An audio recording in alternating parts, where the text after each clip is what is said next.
Hey guys, and welcome to another episode of the PVP podcast, the show where we talk about real estate, business, and everything in between. And today I have Paul Indrigo sitting down with me. And Paul is a realtor and a podcast host from the GTA region. But I won't take too much from his introduction. I'd like to have you guys hear from him exactly who he is and what he does. So, Paul, thanks for accepting the invitation to come chat with me today. Always a pleasure, Giancarlo. And just because, we've had a chance to do a practice run Yeah. of a podcast before, it feels even more comfortable. And yes, of course, I'd rather be in the same room with you doing this, but of course, we've got families and obligations and lives going on. And, and in my case, it's kids and school and pets. So for me, it's very simple. My name's Paul Indrigo. I've been doing real estate for 25 years this year. I'm actually getting my, I don't think it's a gold watch, but I'm getting something anyways next week from the board because it's 25 years. It's the milestone dinner.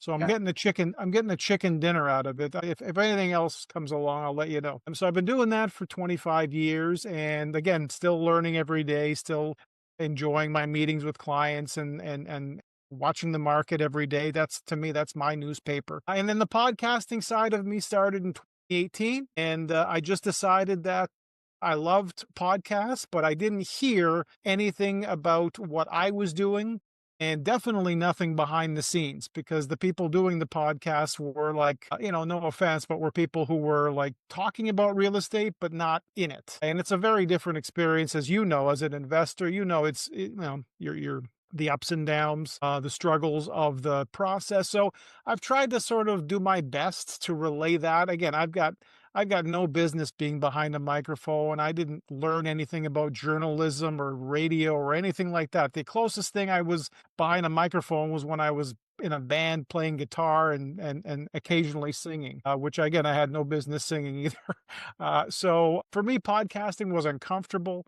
but it's something I felt like I needed to do. That was going to be my medium. I'm not a funny video guy. I don't do skits. I like to sort of just tell stories and a microphone. And it started off not with this, because this is my son's old microphone from his gaming. So he handed me down this. Before this, it was my $9 microphone from a place called Canada Computers. I went in there. I said, give me the cheapest microphone you've got. They gave me a $9 microphone. And again, that was it. That was the risk I was going to take. I was going to lay out $9. And if it didn't work out, life goes on. For sure, it was a good return on investment. That's for sure. So, I mean, I wanted to have a chat with you to really get an insider's perspective on the very interesting real estate market in the GTA region. And, I know a little bit about the GTA, and like I have family in the Durham region. And I often travel to Toronto and the downtown core. I was there actually on the 3rd and 4th September, visited the new Rogers Stadium. No way. What were you there for? I went to watch a show. I went to watch a concert at the famous Rogers Stadium, which apparently is temporary because they're dismantling it on the 15th December. Somebody told me, yeah, which is interesting. Yeah, I was So, there in August, so yeah, I know all about it. It feels like a football stadium that just yeah, like a fold up football stadium. That's how it yeah, felt because literally the seats, the whole thing was shaking. I was at Coldplay with my daughter, and the whole place like everything was shaking, and it was kind of a little scary. Yeah. yeah, yeah. It's a temporary structure, but I mean that's just one of the many interesting things about the city. And I think that a huge interesting thing that I take a lot of interest in is the real estate market because it's just so diverse in the city. So home sales, whether you're in the outskirts versus the condo sales downtown. I mean, as your expert insider opinion, how is the real estate market in Toronto from a let's because we know from a seller's perspective it could be good, but from a buyer's perspective, if somebody's looking to move and grow a family, how feasible is that? Uh, you know what? Really great question to start because I'm actually helping several clients who are in that position right now that want to jump into home ownership. They're young people, they've got families, they want to start. So I guess I'll start off with sort of my storytelling approach here is once upon a time back in the when I started investing, you could probably get away with starting your investing journey, your investing, experience. You could start in Toronto, even as a young person with not a lot of capital. And I'm talking about zero capital. And that's pretty much what I had going in. There was areas of the city where you could buy in for 100, 120. I was even selling condos at that time for like 80. I think I sold one for 70 my first year, $70,000. Probably the price of a parking spot in a condo complex. It's a year's rent now for a lot of places. So it's crazy, but that's what it was. So let's fast forward. I'm not going to live in the past too much longer. So let's fast forward to now. There's a saying that I think applies to, I don't know if it's just real estate, but I think it applies to a lot of things it's called drive till you qualify. So the saying is that you basically have to figure out where you want to, where your money is going to be able to work the best and where you're going to be able to go with that. So for now, the people that I'm helping basically range everywhere from Durham region, which again, I've been handling that area for, again, the entire time I've been in business, so I know it well. So there's areas within Durham that are still on the affordability list. Growing, I imagine. What's that? And growing, like there's areas that are. Yeah, areas that are not, and this is important for people who are listening. And as I said to Giancarlo when we started, I don't know who I'm speaking to or who's listening, but if you're listening and you're in that sort of starting phase, what you need to do is you need to basically sort of focus on places that are not on the map. So places that you don't hear about. You don't want to be, again, there's a million on social media. There's, top 10 places to live, top 10 cities, blah, blah. Forget all that. You want to actually go way off the charts as far as that. You want to figure out what's going to be sort of the best investment for you in 10 or 15 or 20 years, and that place might not be on the map right now. And again, this is not solely my theory, but basically you're trying to figure out what's going on to the best of your ability, 2030 to 2040, and try to get there as the saying goes, skate to where the puck is going, not to where it is. So wherever you think, and this is all of us. This is me when I started. This is probably you at some point. You literally just have to take a risk and figure out, okay, this is an area that looks like it's going in the right direction. It feels good. There's housing happening a couple blocks away. Stores are moving in now. So if you can find those areas, which again exist because I'm traveling to them almost every week. So they're within an hour, 2 hours, 2 hours and 30 of Toronto. And I think that's important for a lot of people because, of course, for certain jobs, certain careers, for people who have family, for example, in Toronto's sort of, and this is the case for me and my family. We have a lot of family still in Toronto. And then, moving out of the city, which is something that we did recently, was sort of, after so many years of living there, it was important to have access to that, element. So what I will say, Giancarlo, I'm hoping I'm not, overstepping my my time here, but definitely there's areas of Durham and definitely areas that are sort of outside of that. Like we're talking about areas like Peterborough, talking about areas like Barrie, Orillia, basically just like a lot of areas that are sort of on the outskirts of where you might have thought you might have been able to buy as a first-time buyer. It's probably a little bit further than you might think, but within about an hour or 2 hours. And here's the reality, by the way. If you live in Toronto, you'll anybody's listening, you'll understand. It takes about an hour or two to drive from Pickering to downtown Toronto on most days. So don't tell me that 2 hours on the car. I mean, of course, it's not fun, but don't tell me that 2 hours is too far, because for a lot of people, that's their daily drive. So 2 hours north or 2 hours east or west, it's sort of the new standard as far as like, if you're serious about starting a real estate portfolio and you're not full, you don't have a ton of cash to play around with, that's probably where you got to start. And there's a saying too, Toronto is an hour away from Toronto, and to go from the CN Tower to Woodbine might take you a solid hour, to cross the city. And I know I come down a lot, and I know you get it because again, you're in a big city, but you've also spent enough time here to know that I'm not making any of this up. Oh no. The 401 to get onto the DVP, the Don Valley Parkway, just that alone is a nightmare, I find, and the way it clogs up and everything, which is why, like, for example, the city has its services, like, for example, the GO train system or the GO buses, or even a via that could take you from Oshawa to, Union Station, downtown Toronto and whatnot. I have family that lives in Oshawa. So, like, let's use this small little area as an example. Yeah. They've been there for 20 years, and I go down to see them once a year. And every year I go down, I just see this area grow and be, become gentrified over the last 10, 15 years. Houses, condos, and even just the area itself has two Costco's, Yeah, two yeah. Walmarts, so I know them well. That's my nearest Costco, so I'm definitely keeping them in business. Trust me. I think it would be safe to say that home sales are steady in the GTA region.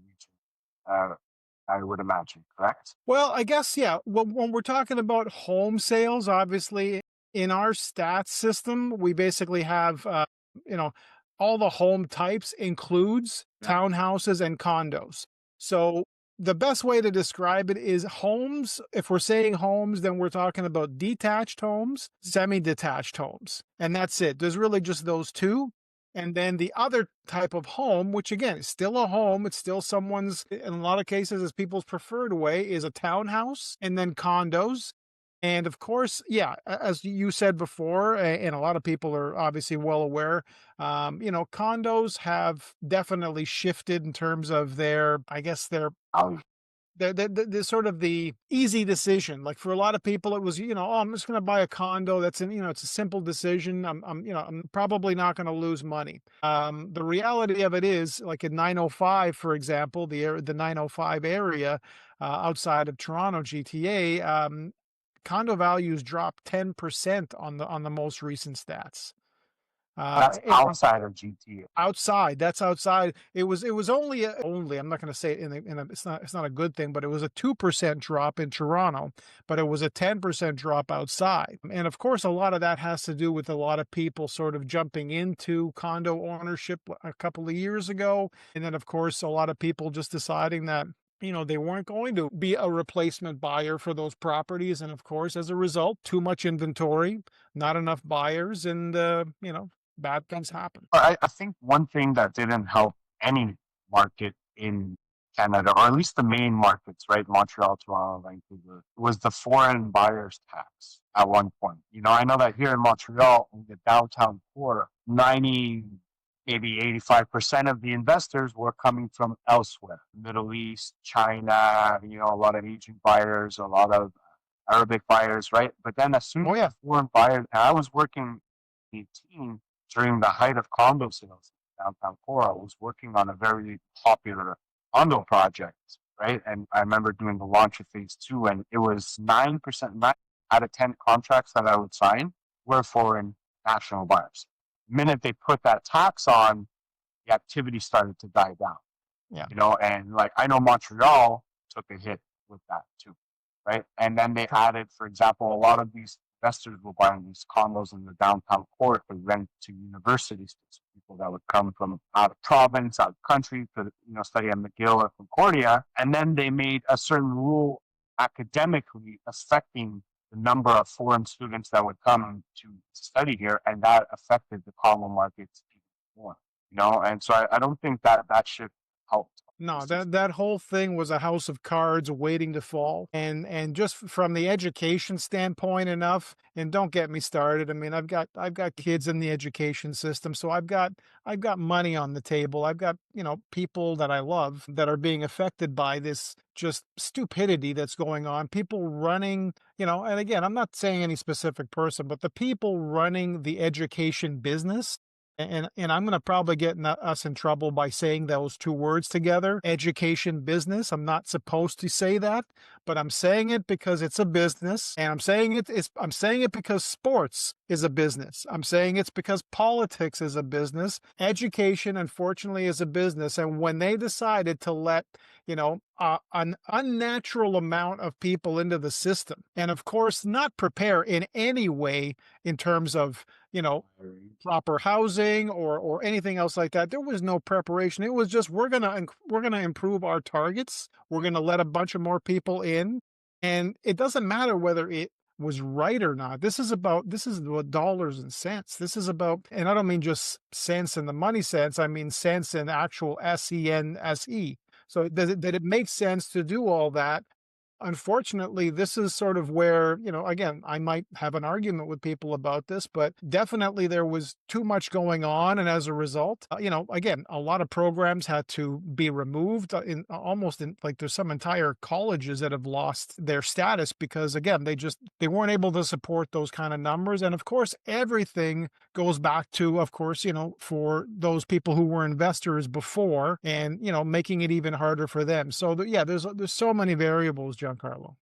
Like even now, like for example, new construction starts. Nobody's starting to develop new high rises. Not in Montreal, not in Toronto. But it's interesting because like I remember the last year I was there, maybe March, or actually it was this year, maybe March 2020. And I noticed like condos, cranes, glass halfway up the condo, not even. But one thing I noticed, for example, was when you're on the Don Valley Parkway getting onto the Gardiner, that whole eastern part seems to be like they're starting some sort of development. Like they're starting to, I don't know what they're starting, but so I think that like although developments and starts are, haven't been as active as they were 5 years ago, the city itself seems to be doing something, for example, that little corner, right? That eastern corner, which is interesting because I don't know if they see a shift. I mean, eventually where these condos will start selling and renting again, Mhm. but I mean, I think the market, you've been in this long enough. How many markets have you seen? Buyers, sellers, balanced, interest Yeah. rates at, 8% to down to lowest from 2, right? Recently 5. What's your take on this in terms of shifting? You think eventually that market, specifically in the downtown core of Toronto, will bounce back? Okay, so you've got a couple layers there to that discussion. So I'll start off with saying that I'm someone who's actually been, 100% hands-on with new construction from literally day 2 of my real estate license. I just found it fascinating to be part of the pre-construction stage and to be there. And I handled a very large number of properties, especially loft conversions. So where they're converting the old buildings into new. I was fascinated by that. I love those buildings and I got myself involved and I sold many of those units. Like I was the one who sold the last floor or two of certain buildings across the city. So I got myself very deep into that. So I've been watching pre-construction and again, I was probably doing an equal amount of pre-construction and resale for the longest time. And then I'd say 2020 or a little bit earlier even, what I started to notice is that because developers weren't getting the results they wanted, they were shifting from sale projects to rental projects. And that's been a huge shift in terms of what's been going on with development. So yeah, you'll see just as many cranes, but you'll actually see some projects that were for sale, didn't work out, and then they turned them into rental projects. And of course, when there's rental projects, then we're talking about there's REITs, the RIET, our EITs get involved,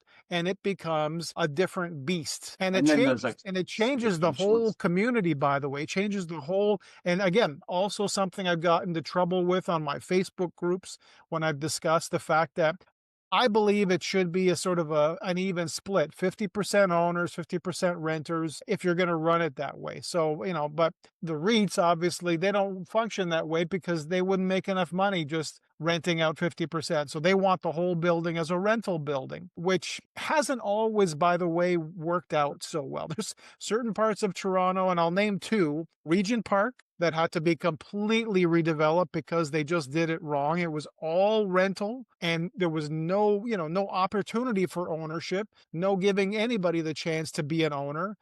And another area that did this is an area called Crescent Town.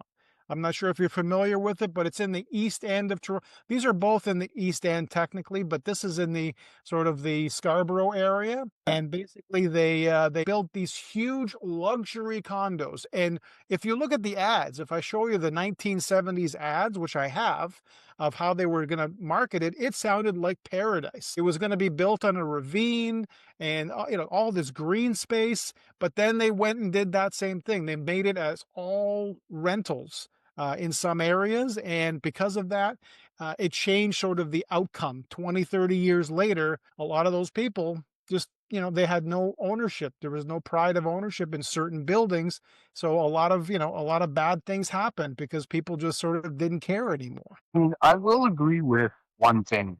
I will say that I'm in real estate myself, investments, property management, sales, and I've worked in on the development projects, and I've managed, three phases of a condo rental project. And I will say that I agree that it works a lot easier. For example, a rental project that is solely rentals work a lot easier than a project that's half rented to students and half owners, because I find there's a bit of a clash there when it comes to living, right? And I find that in my experience, what I've seen, it doesn't mix well. But then the ones that work are solely rental projects because you keep the same profile of tenant in their community naturally, right? And some I have seen it clash where it's half rental, half lit, and some projects do try to say, okay, only 30% of the project can be rented. Only, for example, out of 100 units, 30 could be rented or 25 or whatever it is, right? But in terms of living and lifestyle, I have seen it clash there, and I have also seen projects which originally started with intentions of sales be converted to rentals for a couple of reasons. One of them, one project in particular, I'm not thinking of without naming any names, but it was because the developer was a new developer in Montreal and he was starting a 300 unit development.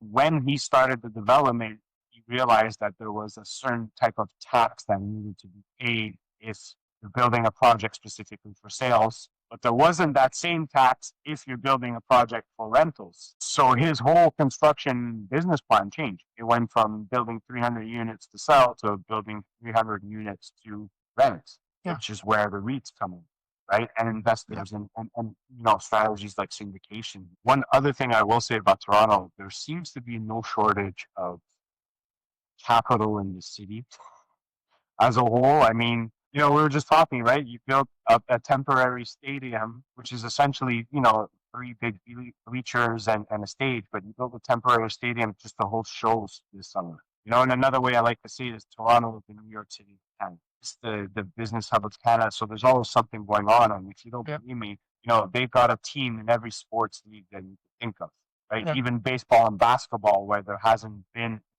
another Canadian team for when's the last time the Vancouver Grizzlies were a thing, right, in the NBA, right? So I think that's also a testament to the city itself.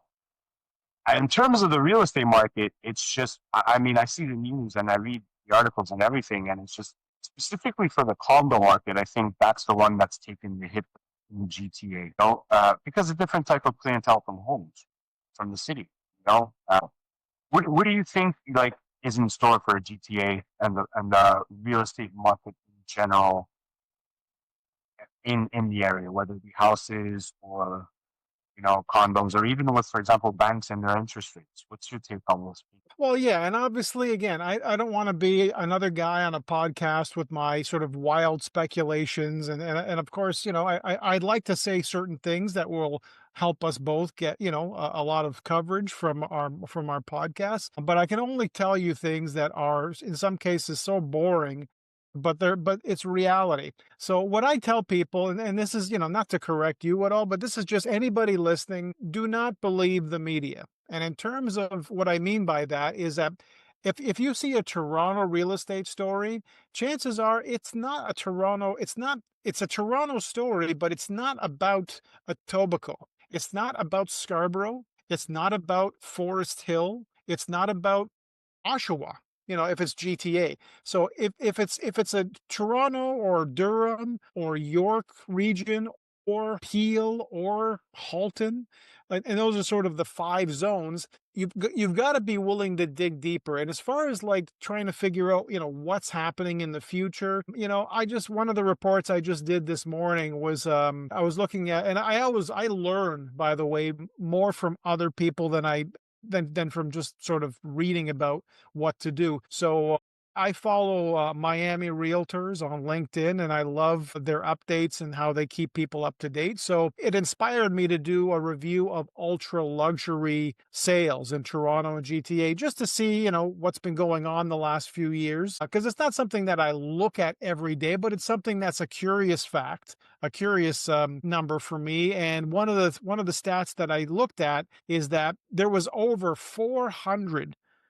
sales of 5 million plus in 2021, and that number has now dropped to just a little over 100. And this is, we're not finished yet, there's still a couple of months left, but it's dropped down to a little over 100. It's been sort of a gradual, it went from 400 to 300 to about 200 and up to about 250, 260. So now it's sort of dropped a little bit again. So where that chart is going to, what that chart's going to look like by 2030, it's hard to say, because again, 2021, I don't know if it was the same for you guys in Montreal. 2021 sort of ruined a lot of people's expectation, because the market just went so high. Things just got so out of control. And there's people today, and this is part of our jobs in real estate, is when someone's asking me what their home value is, sometimes the number they remember is 2021's number, because someone told them, by the way, homes in your neighborhood have gone up to, again, just through the roof, ridiculous number. That's what they remember. And then when they find out what it might be today, when they see the report, they're like, well, what happened here? And this is just because people don't generally track their neighborhoods on a regular basis. But I'm suggesting that for you to be able to know, and this is just me trying to answer your question, like, what does the future look like, is the only way for you to basically function about, what the future is going to look like, is just be very in tune with right now and watch what your investments are doing. So whatever part of Toronto or GTA that you're in, I probably have a newsletter for that. And that's the one thing that I've done over the years. I've created a newsletter for basically every postal code in Toronto, GTA, so that people that, again, I don't think anybody who lives, I keep throwing out names, so I don't think anybody that lives in Scarborough should be worried about what's happening in Etobicoke. And I don't think anybody that lives in Oakville really cares about what's happening in the beach. So again, these are each of those markets are so different that it's almost like it's fiction to actually just sort of hear a general report. Even the real estate board, and again, I say nothing bad about the real estate board, but the real estate board reports are generic, but within the reports, there's a lot of really good nuggets. And I try to pull those nuggets out for specific areas when I'm doing reports, or specific genres of property. So for ultra luxury, and when I'm talking about condos, I'll say this as well before, I know we might be getting close to the end here, but when I talk about condos, there's also a very big distinction between condos and lofts. And when I talk about loft spaces, I still say to this day, and again, this might get me in trouble, and I don't know if it will, but I don't care. If you're going to choose between the two, and if you've got the ability to choose between the two, always choose a loft. And the reason is because, again, since I started doing this at different times in the market, for every condo out there, for every 100 condos or every 1,000 condos, there was only maybe 10 lofts for sale.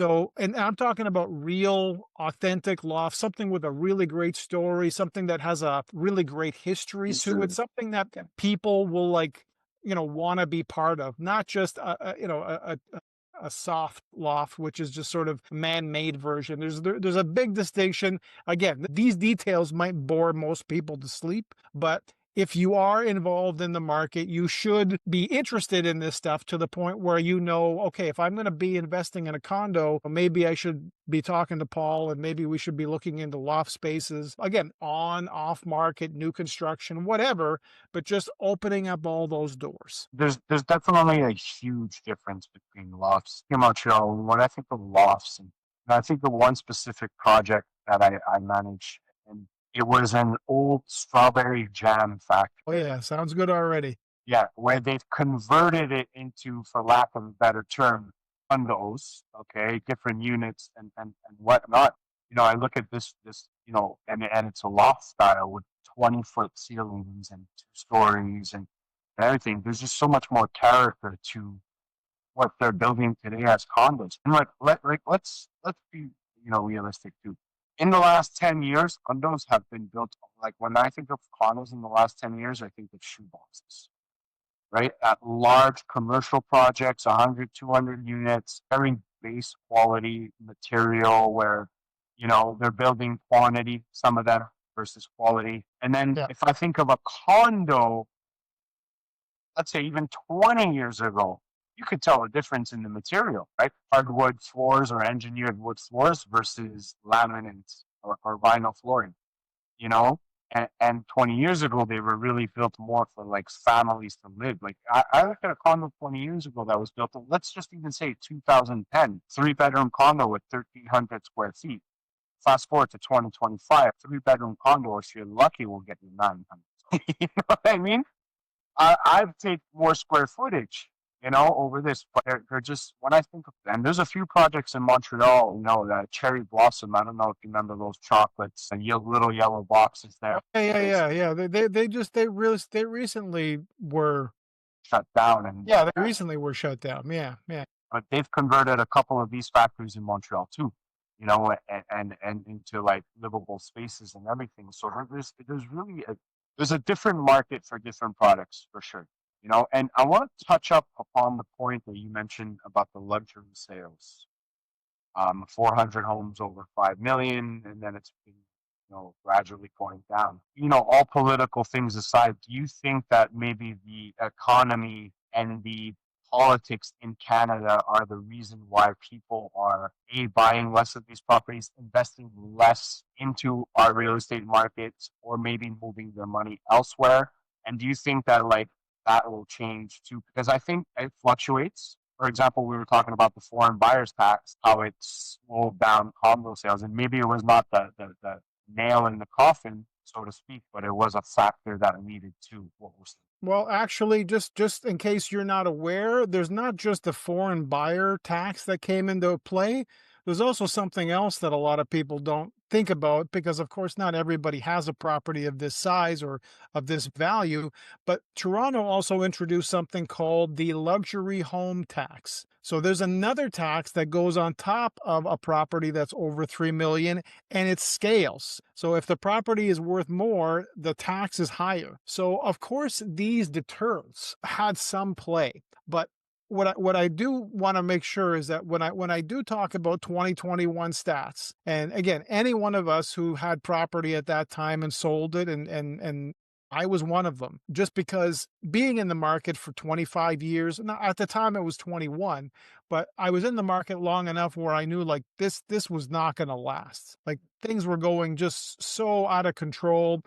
Everything shut down the year before, and now people felt like they were literally like just free and they were able to sort of finally move and do things and get back to some sort of a life. And a lot of that for people was pent up real estate frustration. So they just decided, I'm going to buy that dream home. I don't care how many people bid on it. I'm going to win. So that happened the same way with luxury, because guess what? Almost every luxury home buyer that I've worked with and seller, they've got one thing in common. They love to win. So they were also in a position where those properties were being bid up. Yeah. So lots of factors, Giancarlo, in terms of what's changed between that year. But I wouldn't, and again, even though I do these reports, I would even say that 2021 is not the year to go by. So the fact is, with 300 sales in 2022, that was a bit more normal. and then closer to 200, and it's probably going to end up around 200, my guess, by the end of this year. So 200, and then it was a little over that. So my guess is probably like that will probably be just because of more $5 million homes coming up, by the way, because a lot of my clients that bought $2 and $3 million homes 10, 15 years ago, guess what? When they get their reports from me, they're realizing that they're now one of those properties. And some of them just, they don't care because they don't need the money. Some of them have, more than enough money to go around. But once they find out that the house is worth that much more, it sometimes is enough for them to say, okay, well, maybe I'll take that money and do something else with it. As you said, some of the people are investing that money somewhere else in other countries and other ways, and not so much in real estate like maybe they would have a decade ago. And since you mentioned the luxury tax, because that doesn't only affect real estate, it affects, for example, the car market. So I recently leased a new vehicle, and I was hit with a luxury tax when I looked at the thing. It was luxury tax on this vehicle, which I found very interesting. It was even over a certain price point, you're hit with that tax, and that price point's not high. Now I think here it starts at any vehicle over 40,000 or 50.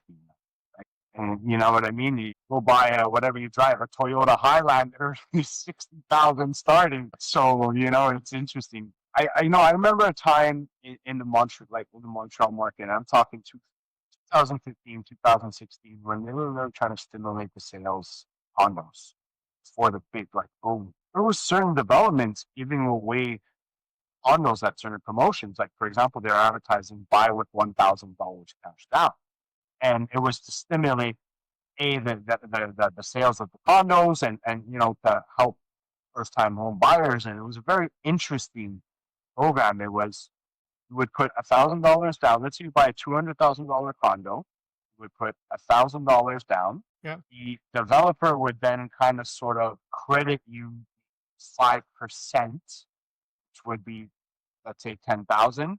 Well, let's say 10,000, and then when you sell the condo, you have to pay back the 5% to 10,000 plus a certain percentage on the equity. And that was an interesting program because it was allowing buyers to get into the market with little capital, giving Mhm. people a chance to really grow. Yeah. And that worked until the economy and the sales were boosted. But we won't. I don't think in Montreal we'll see anything like that for another while, if ever. If ever. But I think that, for those of you listening who want to buy a home, whether you're in GTA, whether you're, Montreal or any Canadian market, although the market has been, up, down, sideways, there's always a way.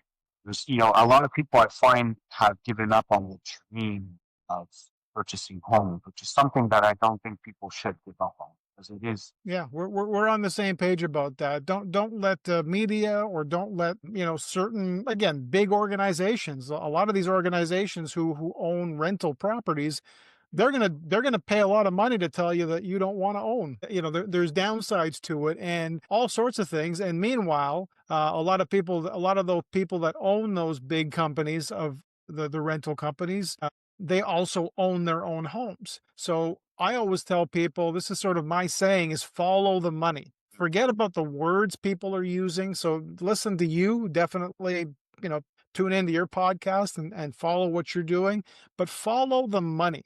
Meaning that where people who have, been able to create wealth for themselves, the majority of people have done that with real estate. I think the stats are like 80% of Canadians' wealth is in real estate. And I don't think that number is going to change anytime soon. So don't let anybody tell you, if it's something you want, go for it. If it's not, if you have no desire to own a property, then go do something else. Like go spend your money and your time other ways and travel and do all that other cool stuff. Also very good, because you're happier that way. But if ownership is still something you want, do not let anybody talk you out of it, especially parents and relatives who have no idea what's going on, and they're just thinking, oh, this is too risky. You shouldn't buy a condo now. What are you thinking? Because if I listened to that in the late 90s, because Toronto's market was going like this, right into the dump, right into the trash can. If you look at the charts back then, I had no business investing when I did, and that's almost exactly the reason why I did so well. So I'm telling everybody the same. We might be in that similar situation, but you don't know what's going to happen. It could go up, it could go sideways, but again, without the risk, there's no reward, period. So Paul, I mean, I want to thank you for sitting down, chatting with me today. It's been a really insightful it's conversation. awesome. This has been so much fun. I hope I get to do it again. And thanks for having me on the show. It's really great to be part of it. Amazing. And just real quickly, for anyone who wants to get in touch with you, follow you, or even, follow, stay up to date with your newsletters, how can they find you? Best way for me, I try to keep it as simple as possible, is realestatepodcastshow.com.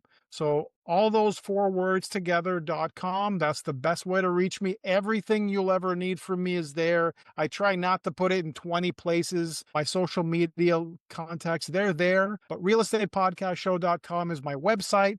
My podcast is there. This podcast will be there once it's ready to go. I'll share it up on there as well. So that's it for me, man. I try to keep that part simple. Thanks again, Paul, for coming on and chatting about us. And anyone who's following the show, be sure to like, comment, subscribe wherever you're listening, Apple Podcasts, Spotify, or YouTube. Till next time, guys.